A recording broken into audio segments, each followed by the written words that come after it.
মদিনার সবচাইতে গরিব সাহাবী বেলাল রাদিয়াল্লাহু তাআলা আনহু লজ্জাস্থান ঢাকার জন্য শুধু একটা জামা ছিল, গায়ে দেওয়ার মতো কোনো জামা নাই।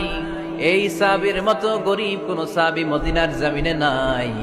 এই বেলাল রাদিয়াল্লাহু তাআলা আনহুকে বিশ্বনবী ডেকে বললেন, ইয়া বেলাল আনফিক ইয়া বেলাল লা তাখশা মিন যিল আরশি ইকলালা।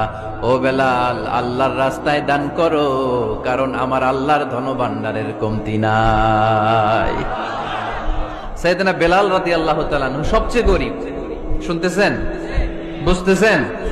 সবচেয়ে গরিব। ডাউন পার্টটা ঢাকার মতো একটা গার্মেন্ট ছিল, একটা কাপড়, এটা পেঁচায় আসতো, নামাজ পড়তো। গায়ে রাখার মতো কোনো জামা নাই, আর খাবার দাবার টাকা পয়সা বলতে নাই। ওই সাহাবীর বিষ্ণু ইসলাম বললেন, আনফিক বেলাল, বেলাল তুমিও দান করো, তুমিও দাও, দানের হাতকে প্রশস্ত করে দাও। আনফিক ইয়া ইবনা আদম উনফিক আলাইক, হে বনি আদম দাও, দিলে আমি তোমারে দেব। যারা দান করে বেশি তাদেরকে দেয় কে? দিলেই আসবে, না দিলে আসে না। আপনি দেন, দেখবেন আসতে শুরু করছে। এটাই সিস্টেম। দিলে কমে না, না দিলে কমে। সুবহানাল্লাহ পড়েন।